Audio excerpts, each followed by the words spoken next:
All right. Welcome, folks. Happy to see everybody dialing in for this half hour together. Thank you so much for being with us. My name is Cesare Assad. I use all pronouns, Vice President of Impact at SAFSF. Thrilled to have you here as we share more about our request for ideas process in this open house. Just so you know, this is a recorded session and we will post this for others to review on the website.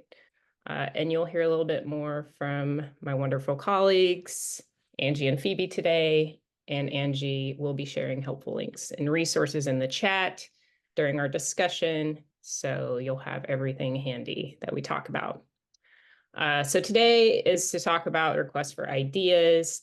Today we're focused on the forum, 2025 forum, and that is happening at the Tamayo Resort, Santa Ana Pueblo, north of Albuquerque. And for these particular ideas, the RFI is open until midnight on January 12th. This is a process that we're using to replace what we previously had, which was a request for proposals. So that was an annual funder-only request for forum ideas. For the forum for this year, we wanted to really ensure that the proposals are reflecting the local community context and values. And so we have a host committee that will be posted actually after the review process, just for avoiding any kind of like lobbying or any additional outreach to them. But that is composed of local leaders, community members, and funders. They are part of the review process with our team and are ensuring that selected sessions are really relevant and meaningful for Albuquerque, Santa Ana Pueblo communities in New Mexico. And then, of course, we will be looking at all of these proposals nationally and presenting ideas from across the country as well.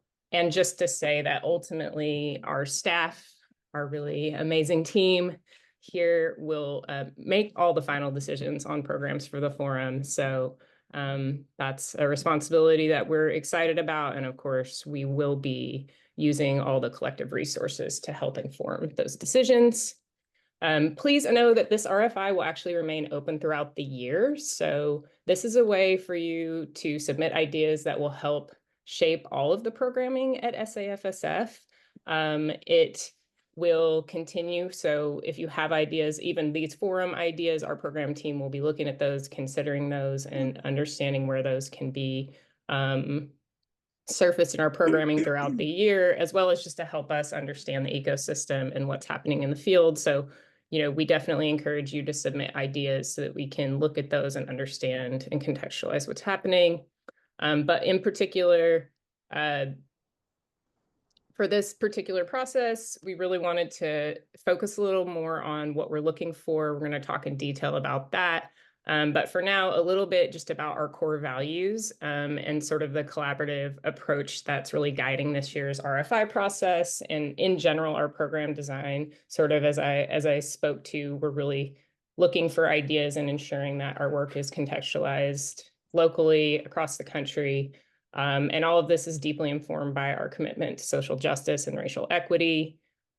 We've really tried to design this process to be as inclusive and non-extractive as possible. And we're really committed to creating programming that is collaborative, co-creative, that's bringing mutual benefit and reciprocity, especially where we're doing these field-based learning experiences.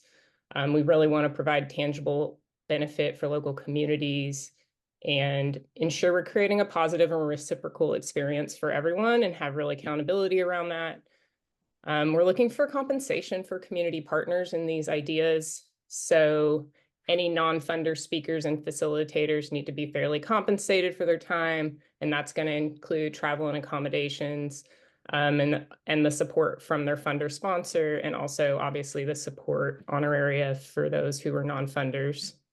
We're also looking for accessibility and inclusion. We really want to ensure the sessions and our programming are inclusive and accessible for all of our participants, folks with disabilities, from different socioeconomic backgrounds, from different abilities broadly. We're really talking about systems change, and we want to make sure that we're responsive to everyone. So that's some of the highlights, kind of the high level of what we're looking for.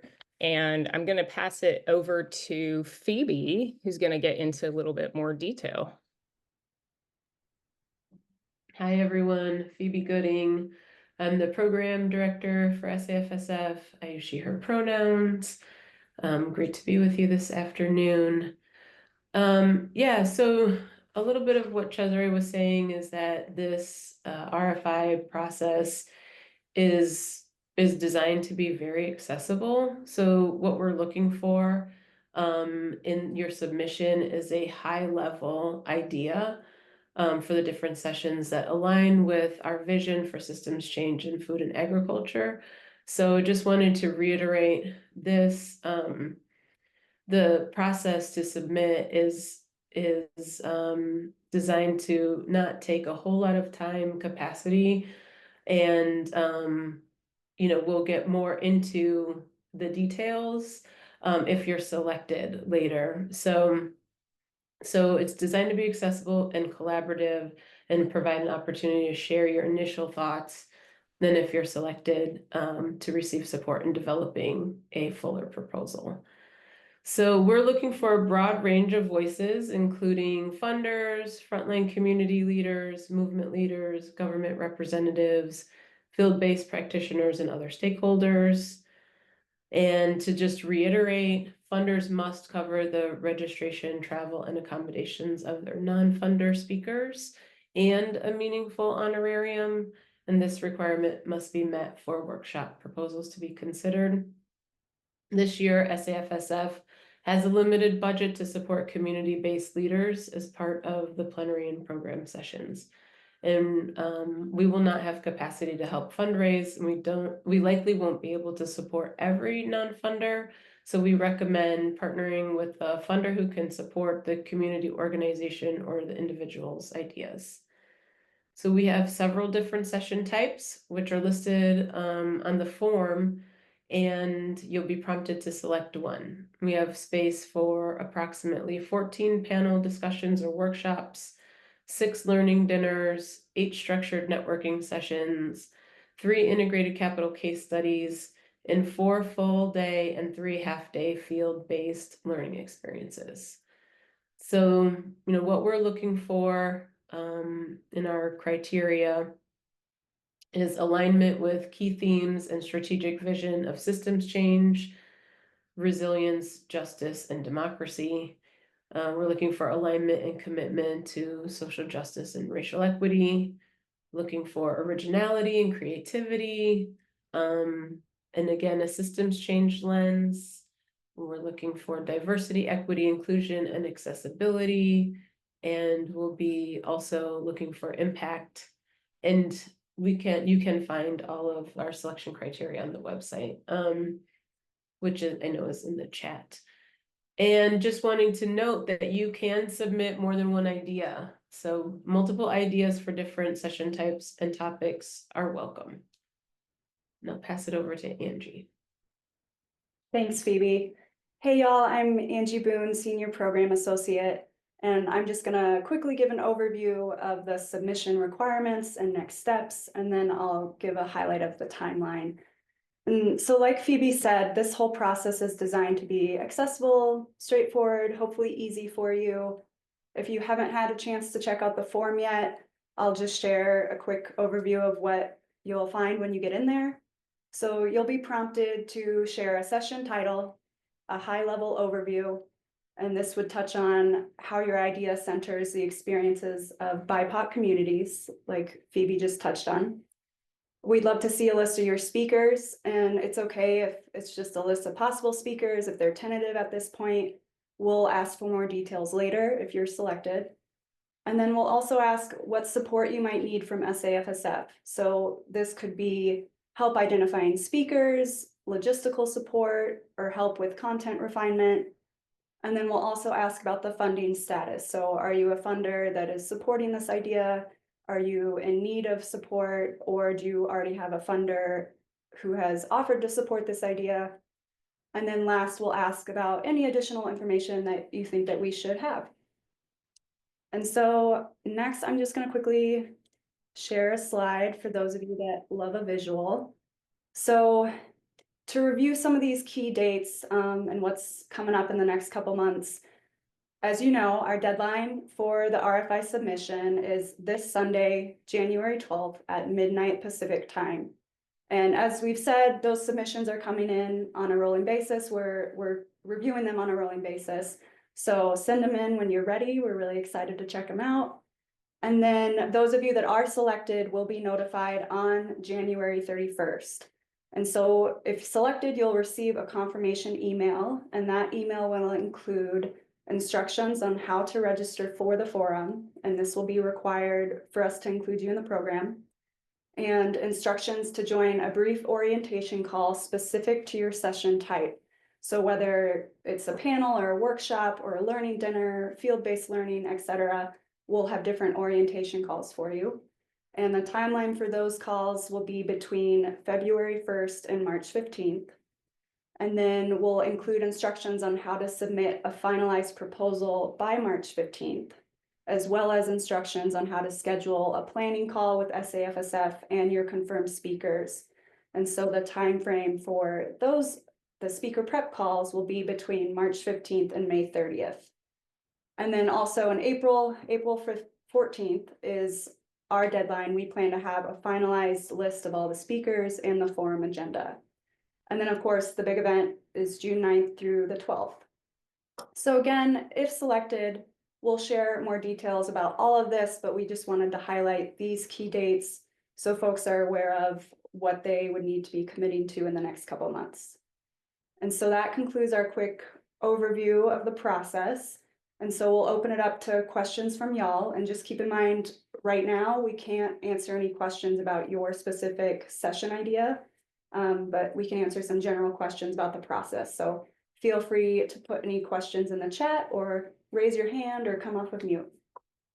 Thanks for opening this up for us to learn more and ask questions. I was just wondering if you could speak to the audience, who would we be presenting to if we were chosen, and like what is the attendance? How many people are we talking about?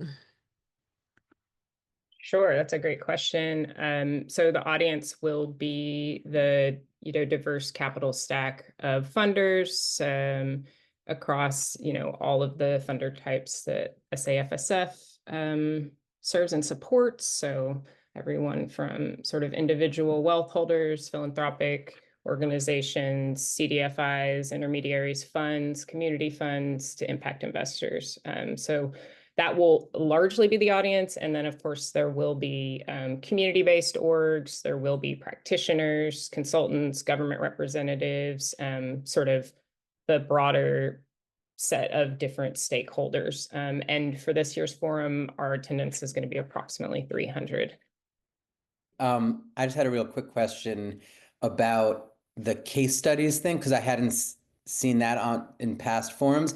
But did you say that specifically for like case studies on integrated capital? Is that okay? So it's not another type of workshop.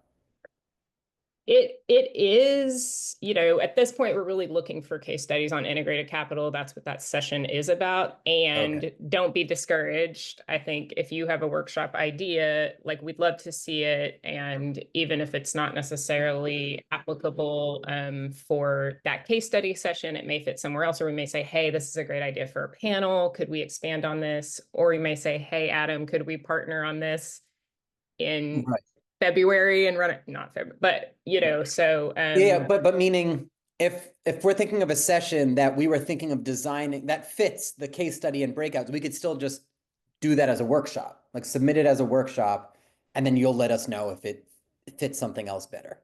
Yes, absolutely. Okay. Yeah, my questions were very along the lines of Adam, so I think you've answered my questions already.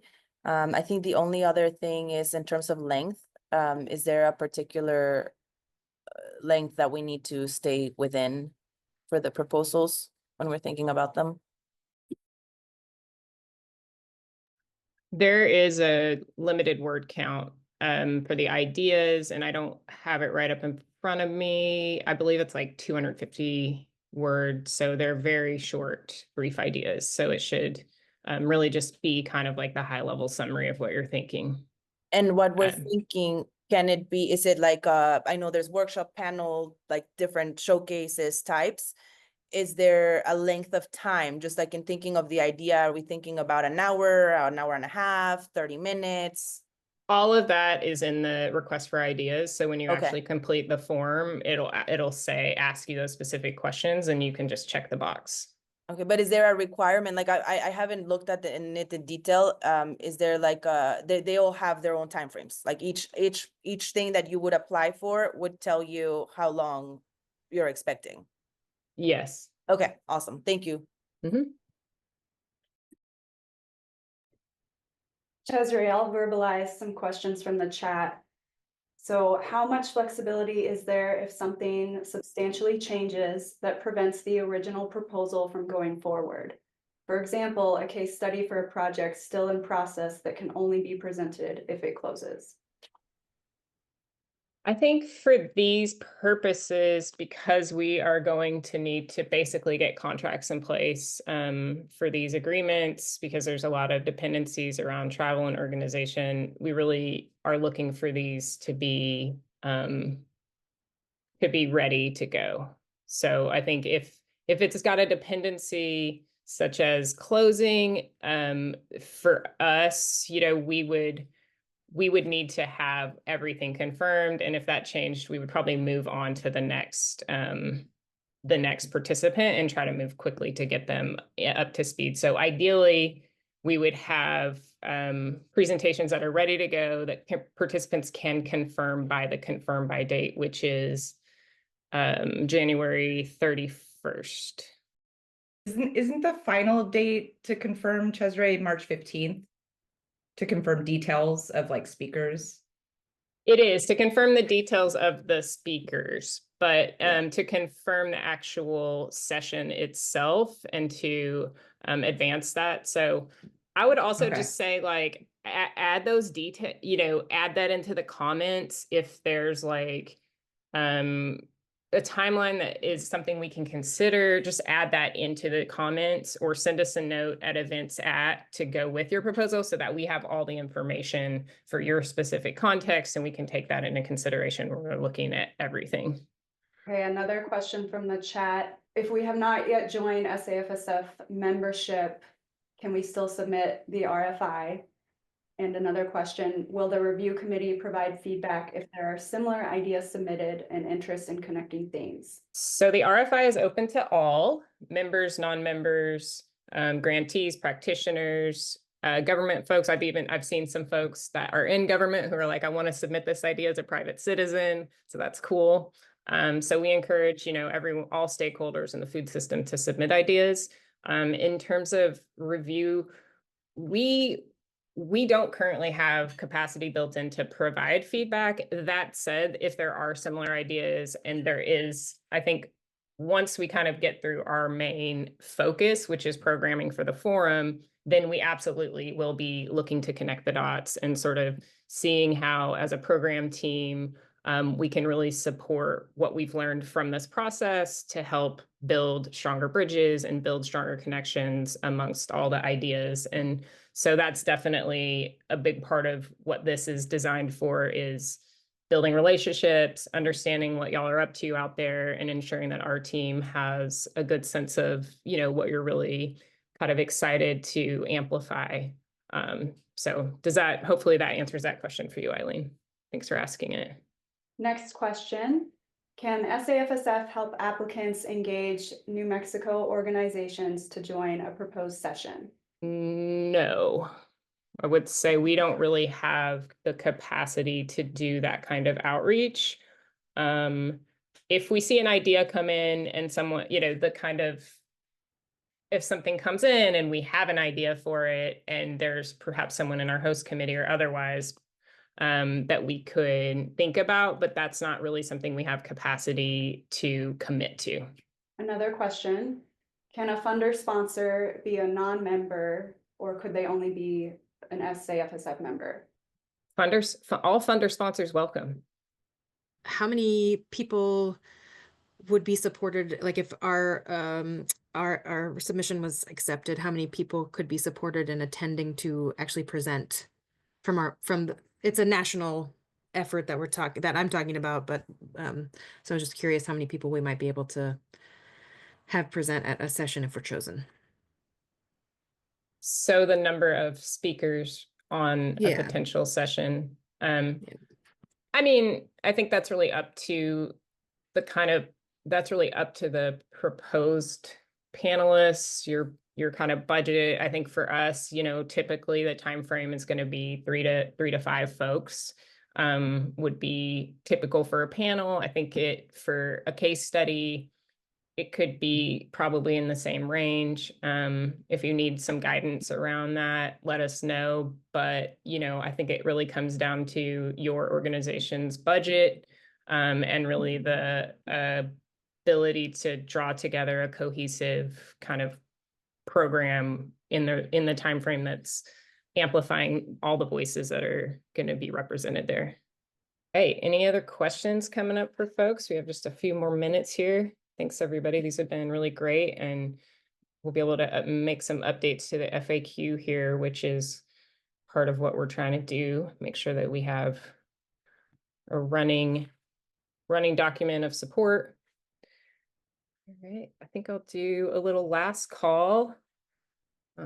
See if there's any additional questions. You're welcome, Maria. So Angie's going to post our email, the best way to reach us if you have any additional questions.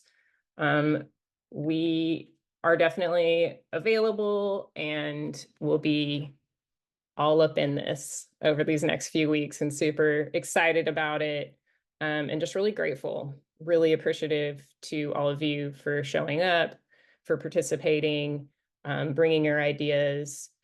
Thanks for that, Adam. And I think, yeah, this is what it's about. You know, this is what we're here for, is to ensure that we're really representing all the amazing work that you're doing or that you're amplifying yourself, in this ecosystem we're all working to improve for the better of humanity in our world. So thanks y'all for joining us, and we look forward to being in touch from here, and I hope you have a nourishing rest of your week.